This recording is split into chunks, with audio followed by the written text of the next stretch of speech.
with that down, let's talk about this. Venom, The Last Dance. Yes, Venom. Venom, we are Venom. I'm the biggest Venom defender you're going to find. I love the first movie. I enjoyed the second one, not nearly as good as the first one, but I still enjoyed the second one. I know a lot of other people didn't. I don't care. I did.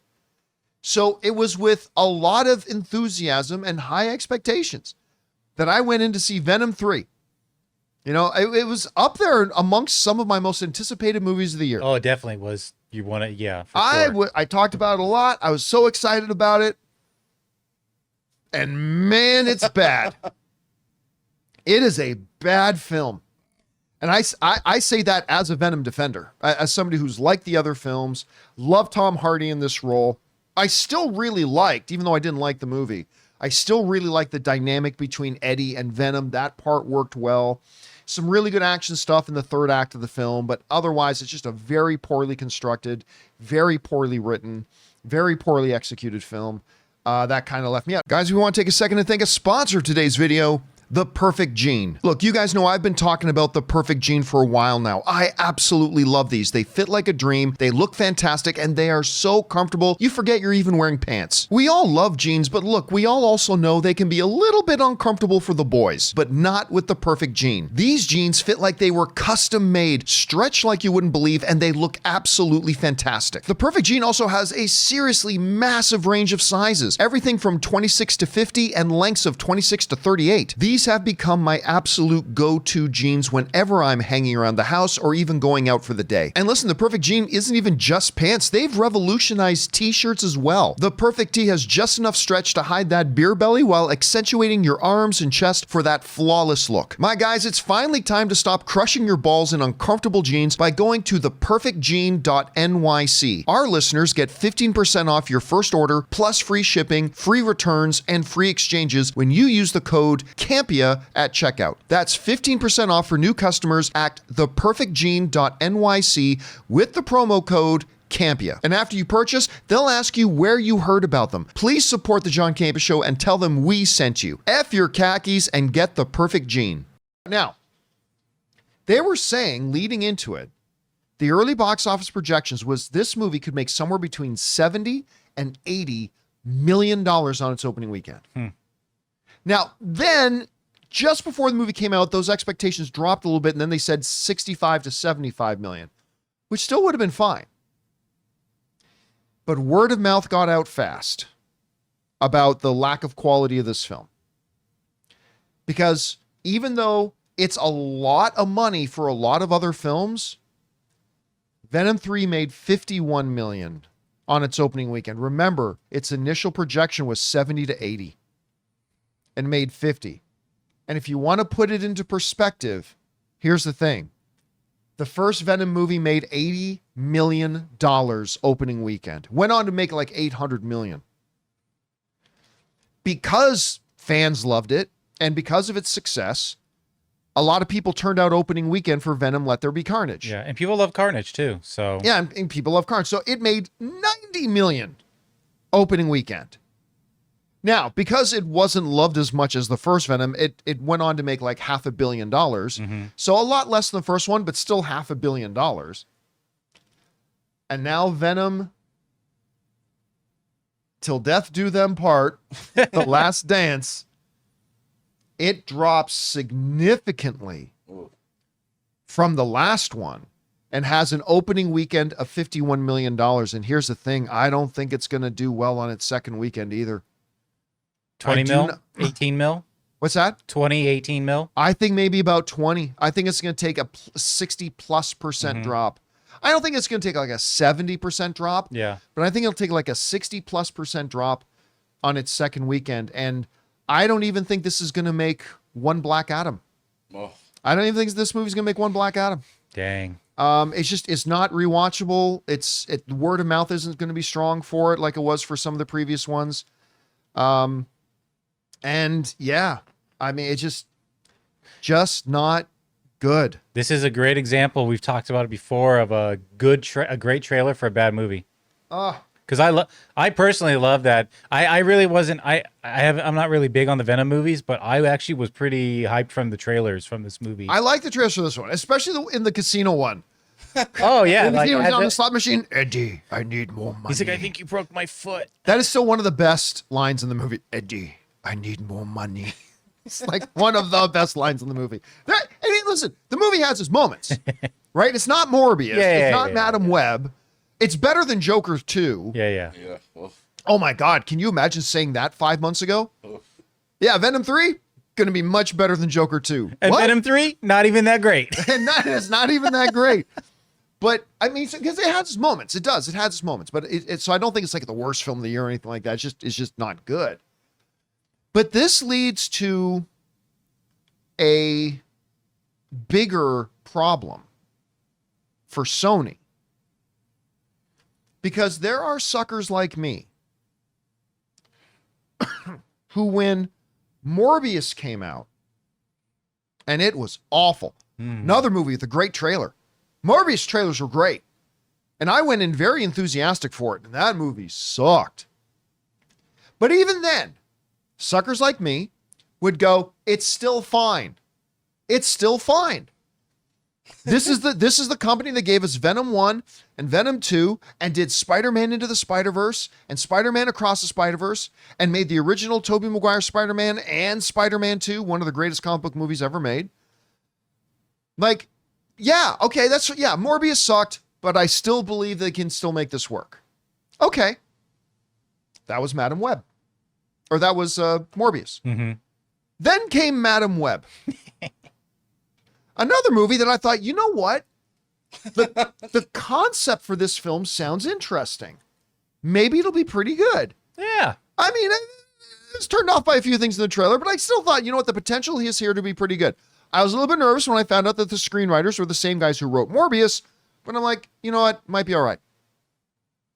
They've turned a new leaf. It was not all right. We were not okay with Madam Web. Madam Web, one of literally the worst films ever made. Oh. It's so awful. But still, suckers like me were going, all is not lost. Yes, Morbius was bad. Yes, Madam Web was terrible.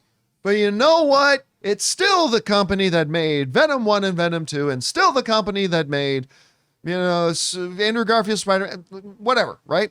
And I still believe we still got Venom 3 coming. And they seem to respect the Venom property. Oh, yes, huge. Yeah, I mean, they know it's a cash cow for them, right? So we still got Venom 3. All will be well. All will be well. Well, then I went to go see Venom 3. And by the way, this dance scene with Mrs. Chen should have been a highlight of the movie. Oh. Should have been a highlight of the movie because Mrs. Chen being in the movie should have had a purpose. And if in the midst of a purpose for her being in there, they had this great dance number, I think it would have been great.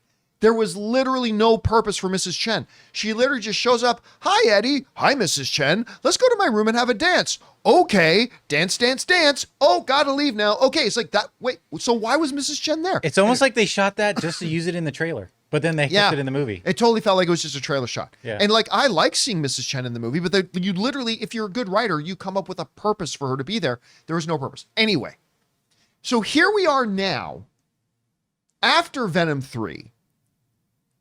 And it's 3 strikes. Morbius was garbage. Madam Web was one of the worst films I've ever seen. Venom 3, not that bad, but another bad one. Sony, you no longer have suckers like me. I'm no longer one of your suckers. That is sat there and say, nope, Morbius is terrible, but I still believe they can make great stuff. Madam Web was terrible, but I still believe they can make great stuff. Now you blew Venom.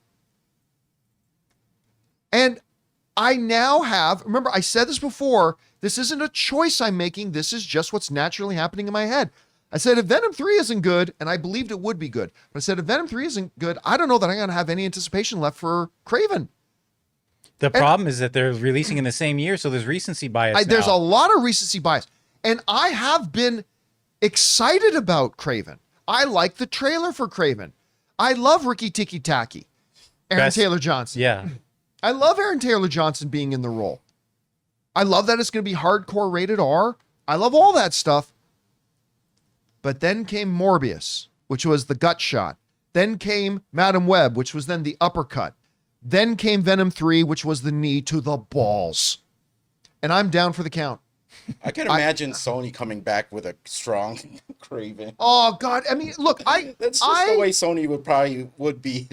I hope. Listen, I have much more faith in the Craven writers than the writers that we had for Morbius and Madam Web. I have much more faith in the Craven director, but the problem is, you even now took a property that you had some success with Venom, and even that you shit in the ditch, right? So now I'm like, I just don't naturally have any enthusiasm left for Craven. I'm still going to go see it immediately. I still hope it's amazing. It still has the chance to be amazing. But I now have no faith in it. I haven't seen Venom 3 yet. I mean, from everyone's reviews and stuff, I'm kind of hesitant, maybe waiting for it to be on streaming. But I can't believe the drop-off.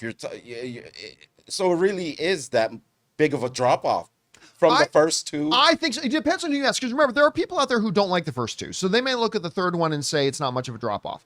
I do really enjoy the first two. And to me, it was a big drop-off. And that's the thing that kind of really bumps me out. And here's the problem. The problem is that where does Sony go from here? Exactly. Right? Like what's left? You've lost all the goodwill from the audience. Nobody actually believes it. Sony is now in the position DC was in before they finally pulled the plug on the DCEU. Right? It's like nobody believes in it That's anymore. what it feels like. Nobody has trust in it anymore.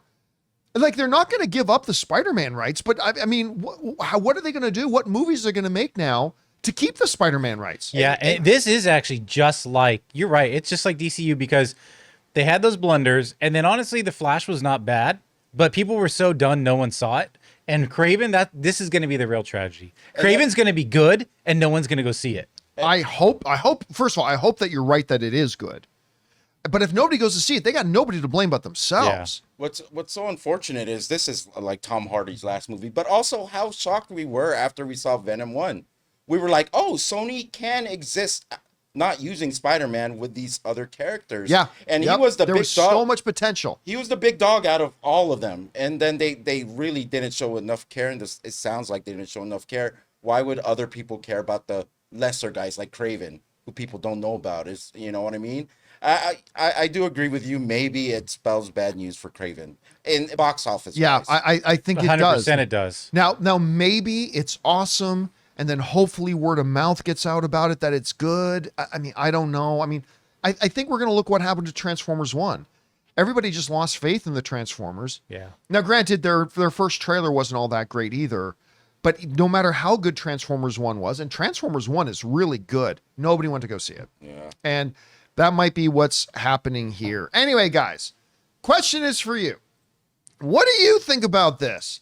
I mean, Venom 3 massively underperformed from its original projections of making 70 to 80 to making 51. And again, let's keep it in perspective. There are filmmakers that would kill to have a $50 million opening weekend. I mean, there are. But this is like almost dropped in half from what the last one was. And I think the drop is going to be pretty extreme.